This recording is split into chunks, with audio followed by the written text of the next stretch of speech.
Hello everyone, welcome back to the new video. I hope you all are doing well. आज का video हमारा रहने वाला है ACLS के बारे में। इससे प्रीवियस वीडियो जो था हमारा बेसिक लाइफ सपोर्ट के बारे में था about BLS, and now we will study about ACLS में क्या न्यू गाइडलाइंस जो है ऐड हुई हैं 2025 में। Okay, so let's start the video.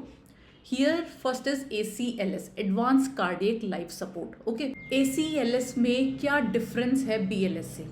ठीक है, BLS जो है मैंने प्रीवियस वीडियो में बताया था ले पर्सन्स के लिए है, जो नॉर्मल पर्सन है जिनको मेडिकल का नॉलेज नहीं है उनके लिए BLS बनाया गया है। ठीक है, एंड ACLS जो है हमेशा एडवांस सेटिंग में परफॉर्म किया जाता है विद एडवांस इक्विपमेंट्स। ठीक है, एक बात। दूसरी बात, ACS ऑलवेज फॉलोड BLS। पहले जो है आप BLS परफॉर्म करते हो, फिर उसके बाद में वो जो है ACLS में कन्वर्ट होता है। ठीक है, देखो इसमें फर्स्ट स्टेप है रिकॉग्निशन एंड इमरजेंसी एक्टिवेशन। ठीक है, रिकॉग्निशन में क्या है, एक पेशेंट है जो अनकॉन्शियस है, उसका आप पल्स एंड ब्रीदिंग चेक करोगे साइमल्टेनियसली। ठीक है, पल्स आपको एब्सेंट मिला है तो obviously you will start with CPR। ठीक है, इधर जो है आपको पल्स की साइट्स पता होनी चाहिए, कहाँ पे चेक करते हैं पल्स। ठीक है, अगर अडल्ट पेशेंट है तो वी विल चेक कैरोटिड। ठीक है, एंड अगर चाइल्ड है तो we will check femoral. Okay, and अगर इन्फेंट है तो इसमें हम चेक करेंगे ब्रेकियल। ठीक है, एंड वन मोर थिंग, अगर चाइल्ड में फिमोरल पल्स हमें नहीं पाल्पेट हो रही है तो हम जो है कैरोटिड चेक करेंगे। ठीक है, एंड इन्फेंट में अगर ब्रेकियल नहीं फील हो रही है तो जो है हम फिमोरल चेक करेंगे। फाइन। अब सेकंड इज इमरजेंसी एक्टिवेशन। क्योंकि आप हॉस्पिटल में हो तो आप कोड ब्लू अनाउंस करोगे। फाइन, कॉल फॉर हेल्प या फिर कोड ब्लू। ठीक है, अगेन मैं बता रही हूँ, कभी भी CPR स्टार्ट नहीं करना है without calling for help. Okay, ultimately आपको हेल्प चाहिए ही होगी तो इट्स गुड कि आप पहले ही कॉल फॉर हेल्प कर दो और फिर अपना हाई क्वालिटी CPR स्टार्ट करो। ठीक है, CPR मैंने ऑलरेडी BLS में आपको बताया क्या डेप्थ रखनी है, कितना कंप्रेशन देना है, कितना ब्रेथ देना है। Okay, next come to defibrillation क्या होता है, कैसे करना है। BLS में हमने पढ़ा था AED, ऑटोमेटेड एक्सटर्नल डिफिब्रिलेटर। ठीक है, वो जो है खुद ही रिदम चेक करता है, खुद ही रिदम सेंस करता है और शॉक देता है। बट डिफिब्रिलेशन जो है हमें मैन्युअली सेट करना होता है। ठीक है, तो नाउ डिफिब्रिलेशन। ओके, अब देखो, अपने पास एक पेशेंट आया है अनकॉन्शियस, हमने चेक किया कि उसमें पल्स एब्सेंट है, पल्स एब्सेंट है। सेकेंड थिंग क्या होनी चाहिए, रिदम हम चेक करेंगे। रिदम में क्या होना चाहिए, पल्सलेस VT होना चाहिए या फिर VF होना चाहिए, वेंट्रिकुलर फिब्रिलेशन। तब जो है हम डिफिब्रिलेट करते हैं पेशेंट को। ठीक है, पेशेंट आया है अनकॉन्शियस, पल्स एब्सेंट है, सबसे पहला स्टेप आपका क्या रहेगा, CPR। ये मैं स्टेप बाय स्टेप बता रही हूँ कि जैसे ही पेशेंट आया पहले नंबर पे ये करना है, दूसरे पे ये करना है, तीसरे पे ये करना है, ऐसे करके मैं आपको स्टेप वाइज बता रही हूँ। ठीक है, तो सबसे पहला स्टेप आपका रहेगा CPR की सर्कुलेशन को वापस ले आए। हम यहाँ पे CAB फॉलो कर रहे हैं। ठीक है, तो CPR स्टार्ट किया, उसके बाद में we will give first shock देंगे हम। ठीक है, अब इसके बाद में फर्स्ट शॉक दे दिया, फिर आप दोगे CPR। जब हम शॉक देंगे तुरंत उसके बाद में आपने CPR करना है। क्यों? क्योंकि जो है सर्कुलेशन जो है कॉन्टिन्यूसली होता रहना चाहिए। हार्ट जो है पंप नहीं कर पा रहा है, खुद से सर्कुलेशन होगा नहीं, तो हमने आउटसाइड कंप्रेशन जो है चालू रखना है, कभी भी रुकना नहीं है। ठीक है, शॉक के टाइम में ऑब्वियसली आप रुकोगे, उसके बाद में तुरंत CPR स्टार्ट कर दोगे। ठीक है, ज्यादा पॉज नहीं देना है। एंड वन मोर थिंग, जब हम फर्स्ट शॉक देंगे उसके बाद जो CPR स्टार्ट करेंगे, इसके बीच में हमें पल्स भी चेक नहीं करनी है। ठीक है, पल्स चेक करने में भी अननेसेसरी टाइम वेस्ट होता है, तो विदाउट चेकिंग पल्स हम सीधा CPR स्टार्ट करेंगे। ओके, अब CPR दे रहे हैं तो ऑब्वियसली सेकंड क्या करेंगे, सेकंड शॉक देंगे।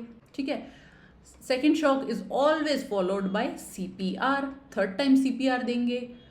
अब CPR के बाद में हम क्या देंगे, थर्ड शॉक देंगे। तो इस तरह से जो है साइकिल कॉन्टिन्यू रहेगी। Okay, continue cycle.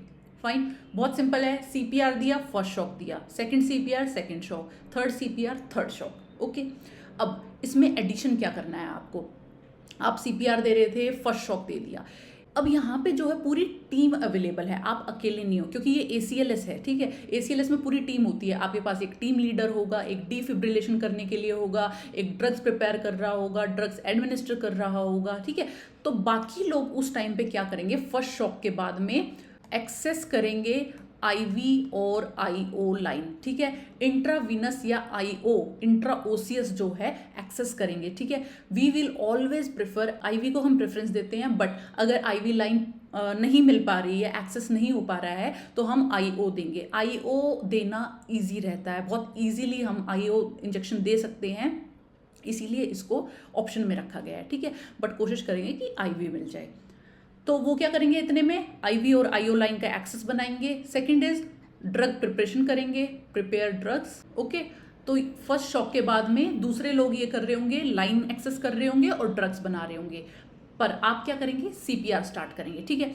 देन जो है सीपीआर आपने दे दिया, आफ्टर 2 मिनट्स एक पर्सन जो है रीअसेस करेगा रिदम को कि क्या शॉक दिया जा सकता है, रीअसेस की जाएगी रिदम। अगर शॉकेबल होगी तो हम सेकंड शॉक देंगे यहाँ पे, फाइन। अब सेकंड शॉक के बाद आप क्या करेंगे, ड्रग एडमिनिस्टर करेंगे। कौन सा, एपिनेफ्रिन हम देते हैं 1 mg आईवी और आईओ, ओके। इसको रिपीट कर देंगे आफ्टर 3 to 5 मिनट्स अगर जरूरत है तो। प्लस क्या करेंगे, एडवांस एयरवे सिक्योर करेंगे, ठीक है। एडवांस एयरवे डालेंगे, या तो ईटी ट्यूब डालेंगे या सुप्राग्लोटिक एयरवे हम एक्सेस करेंगे, फाइन। अब जो है सेकंड शॉक के बाद में दूसरे लोग तो एडमिनिस्टर कर रहे हैं, ड्रग एडमिनिस्टर कर रहे हैं, एयरवे बना रहे हैं, ठीक है। पर आप क्या करेंगे, सीधा सीपीआर स्टार्ट करेंगे, फाइन। नाउ सीपीआर के बाद में ऑब्वियसली एक पर्सन दोबारा से जो है रीअसेस करेगा रिदम को, और अगर रिदम जो है शॉकेबल मिली तो हम थर्ड शॉक देंगे, ठीक है। थर्ड शॉक के बाद आप क्या करेंगे, एंटी एरिथमिक ड्रग देंगे। एंटी एरिथमिक ड्रग में है एम्योडेरोन, ओके, या फिर लिडोकेन, इन दोनों में से कोई एक ड्रग देंगे।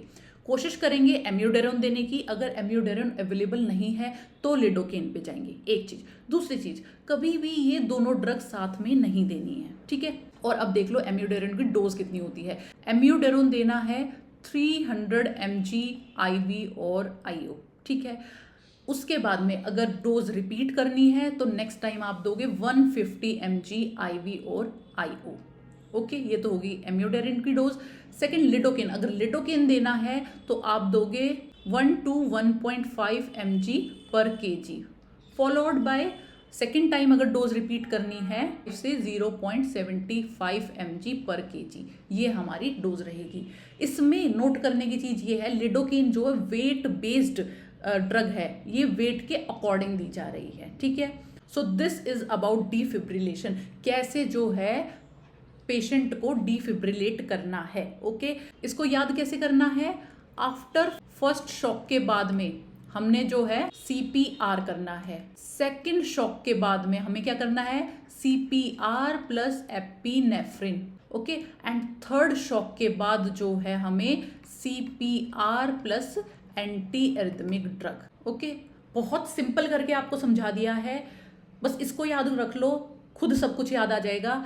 आफ्टर फर्स्ट शॉक जो है हमेशा सीपीआर देंगे, सेकेंड शॉक के बाद में CPR plus epinephrine, and third shock के बाद में CPR plus anti arrhythmic drug, fine. अब नेक्स्ट इज डिफिब्रिलेशन, मोनोफेजिक होता है एंड बाइफेजिक होता है। इन दोनों में क्या डिफरेंस है, देखो। मोनोफेजिक मतलब current flows in one direction, एक ही डायरेक्शन में करंट जो है फ्लो कर रहा है। बट बाइफेजिक में क्या है, करंट फ्लो करेगा इन 2 डायरेक्शन, ठीक है।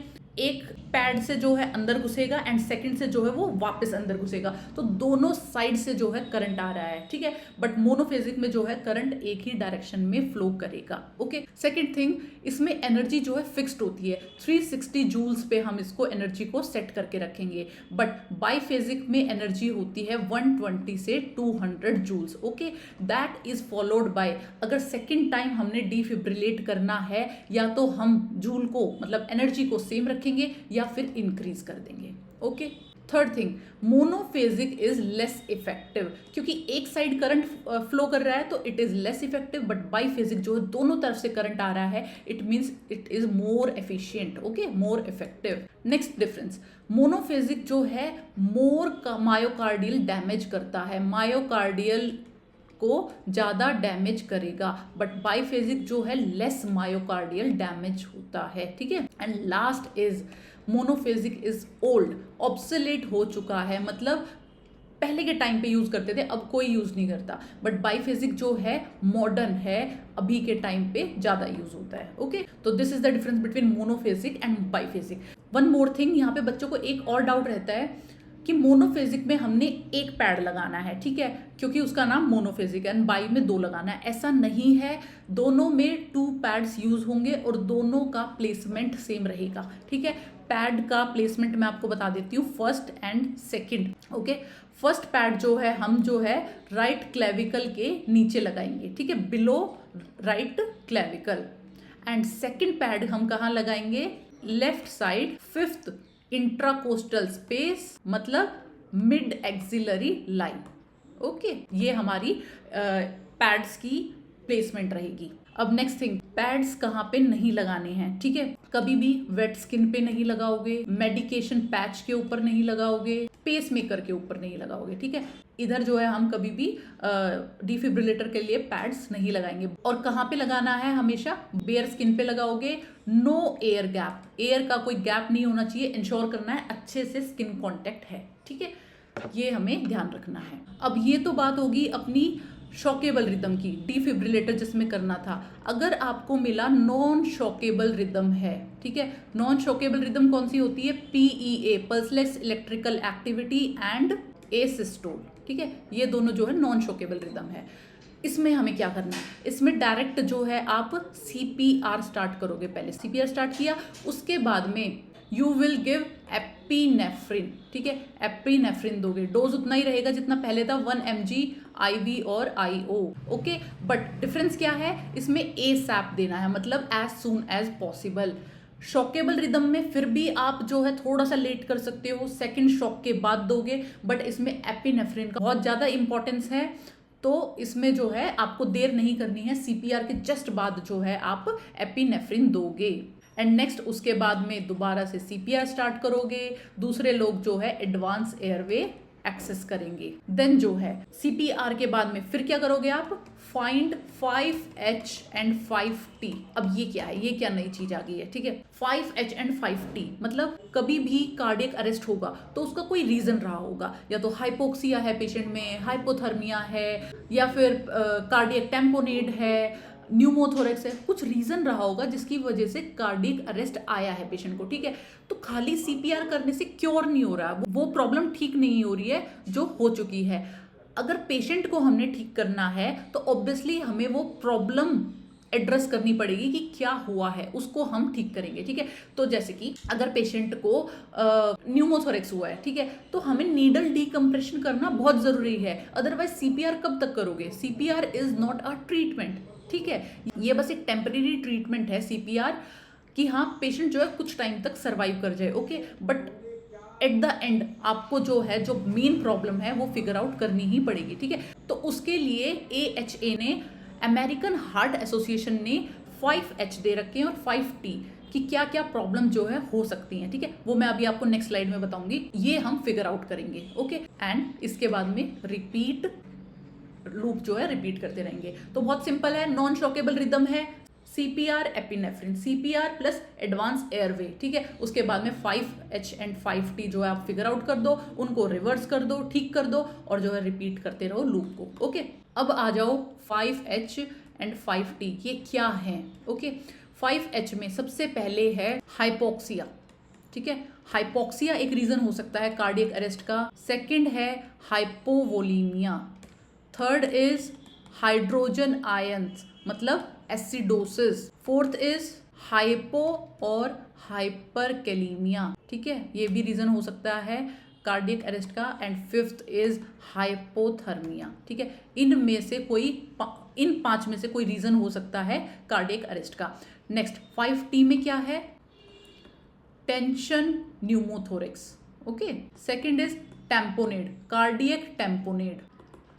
थर्ड इज टॉक्सिन्स मतलब किसी चीज की पॉइजनिंग है या ड्रग का ओवरडोज है।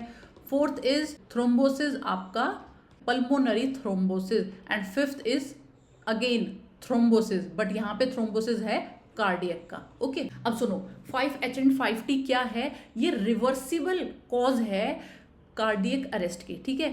So these are reversible cause of cardiac arrest, ठीक है।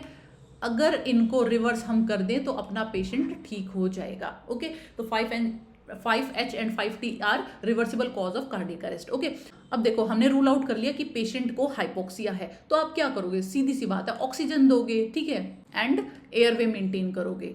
सेकेंड थिंग, अगर हाइपोवोलीमिया है ऑब्वियसली आईवी फ्लूइड्स दोगे। अगर रोड ट्रैफिक एक्सीडेंट हो गया है तो बहुत ज़्यादा ब्लड लॉस हो गया होगा, तो इधर हम ब्लड भी दे देंगे। थर्ड इज हाइड्रोजन आयंस अगर बढ़ गए हैं, मतलब एसिडोसिस में है अपना पेशेंट, तो हम क्या देंगे, वेंटिलेशन करेंगे प्लस उसको बाइकार्बोनेट देंगे। अगर हाइपोकेलीमिया है, पोटेशियम जो है कम है, तो पोटेशियम दे देंगे।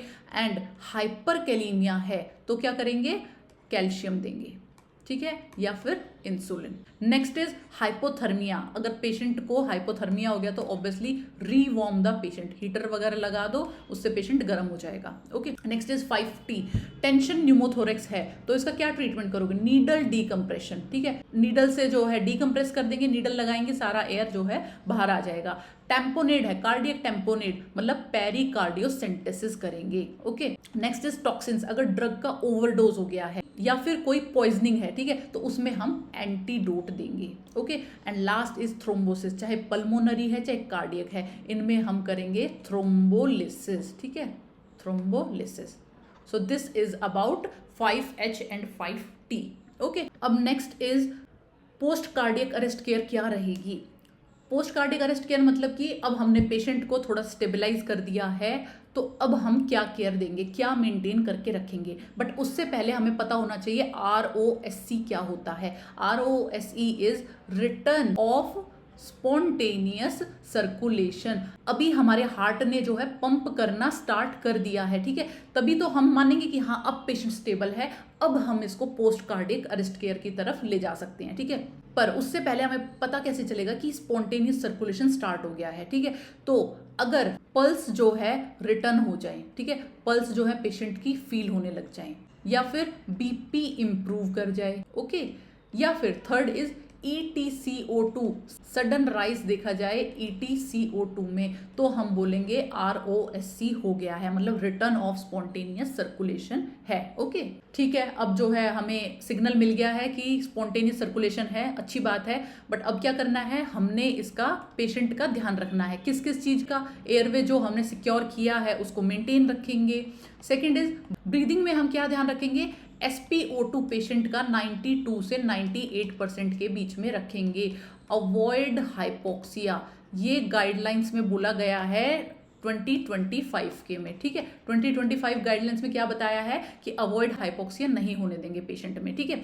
उसके बाद में थर्ड क्या होता है अपना, सर्कुलेशन में क्या करेंगे, मैप मीन आर्टीरियल प्रेशर, इसको हम मेंटेन करेंगे मोर देन और इक्वल टू 65, ये हम इतना मेंटेन करेंगे। नॉर्मली अपना मैप होता है 70 से 100 के बीच में, बट अगर कोई पेशेंट बहुत ज़्यादा क्रिटिकली इल है तो 65 इज ऑल्सो ओके, ठीक है। तो 65 से ज़्यादा हम कोशिश करेंगे इसका मैप रखें। हमें जो है मीन आर्टीरियल प्रेशर का फॉर्मूला पता होना चाहिए, एग्जाम में पूछ लेते हैं किस तरह से निकालना है। तो इसका फॉर्मूला है systolic blood pressure plus 2 into diastolic blood pressure by में 3, ठीक है। तो this is the formula to find out MAP mean arterial pressure. दोबारा बता देती हूँ, systolic blood pressure plus 2 into diastolic blood pressure by में 3, इधर से हमारा मीन आर्टीरियल प्रेशर निकल जाएगा। ओके, अब इसके बाद में सर्कुलेशन भी हो गया है, देन हम ध्यान रखेंगे टेम्परेचर कंट्रोल का। Fourth is temperature control, temperature हम रखेंगे 32 से 36 डिग्री सेल्सियस। पेशेंट को जो है थोड़ा सा कूलिंग साइड रखेंगे, ठीक है, 32 से 36 के बीच में हम टेम्परेचर रखेंगे ताकि ब्रेन हमारा प्रोटेक्ट रह सके, न्यूरो प्रोटेक्शन देने के लिए, ठीक है। अवॉइड फीवर, कभी भी फीवर नहीं आने देंगे इन पेशेंट्स में। Okay, and last is ECG, मतलब 12 लीड ECG करेंगे इन पेशेंट की टू फिगर आउट कि MI तो नहीं हो गया है, ठीक है। सो this is about post cardiac arrest care. Patient को कार्डियक अरेस्ट आया था, उसके बाद में हमने थोड़ा स्टेबल कर दिया, हमें ROSC दिखे, रिटर्न ऑफ स्पॉन्टेनियस सर्कुलेशन के साइंस दिखे, तब हमने ये वाली केयर दी पोस्ट कार्डियक अरेस्ट केयर, जिसमें एयरवे का ध्यान रखा है, ब्रीदिंग का, सर्कुलेशन का, टेम्परेचर का एंड ECG का। ओके, लास्ट थिंग जो 2025 में बताई गई है, स्पेशल केस है एक। स्पेशल केस मतलब अगर प्रेग्नेंट विमेन है तो आप उसको कैसे टैकल करोगे। तो प्रेग्नेंट वीमेन को जो है कार्डियक अरेस्ट आ गया है, इसमें आप क्या करोगे। तो always first point is focus on mother, ठीक है, मदर पे फोकस करना है, बेबी फिर भी सेकेंडरी है, हमारे लिए मदर फर्स्ट है। Second thing, as early as possible आप सी सेक्शन के लिए तैयारी करोगे, ठीक है, इसका सिजेरियन सेक्शन करना होगा। And third is fetal monitoring नहीं करेंगे कार्डियक अरेस्ट के टाइम पे, फीटल मॉनिटरिंग नहीं करनी है जब पेशेंट को कार्डियक अरेस्ट आ रखा है। Okay, so this is special case. Next and last thing, team role का इतना बड़ा महत्व है जो 2025 में बताया गया है।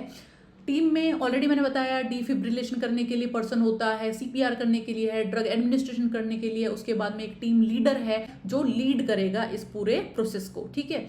तो इधर क्या है, टीम रोल में हमें क्या ध्यान रखना है, क्लोज्ड लूप कम्युनिकेशन होना चाहिए। क्लोज्ड लूप कम्युनिकेशन क्या है, अगर टीम लीडर ने बोला कि एडमिनिस्टर एपिनेफ्रिन, ठीक है, तो जो ड्रग एडमिनिस्टर कर रहा है वो उसको रिकन्फर्म करेगा ड्रग एडमिनिस्टर्ड, ठीक है, वो बताएगा बोल के कि ड्रग एडमिनिस्टर कर दी है। Because at that time everybody is too busy in their work, कोई देखने नहीं बैठेगा कि आपने ड्रग एडमिनिस्टर किया है नहीं किया है, तो आपको बोल के बताना है ड्रग एडमिनिस्टर्ड। ओके, एंड इसी को बोलेंगे closed loop communication. Okay, second thing, role assignment का बहुत इंपॉर्टेंट रोल है, सबको अपने रोल्स जो है बहुत क्लियर होने चाहिए, ठीक है।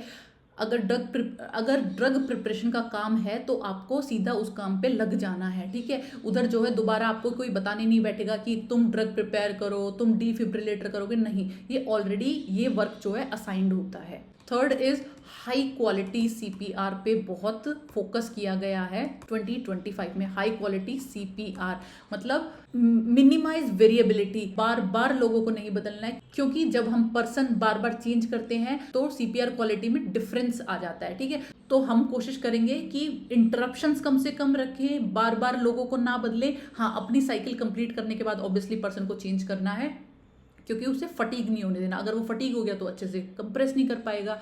Okay, so this is all about ACLS, कैसे ACLS परफॉर्म करना है। ओके, आई होप आपको समझ आया हो BLS एंड ACLS में क्या डिफरेंस है, किस तरह से परफॉर्म करने हैं।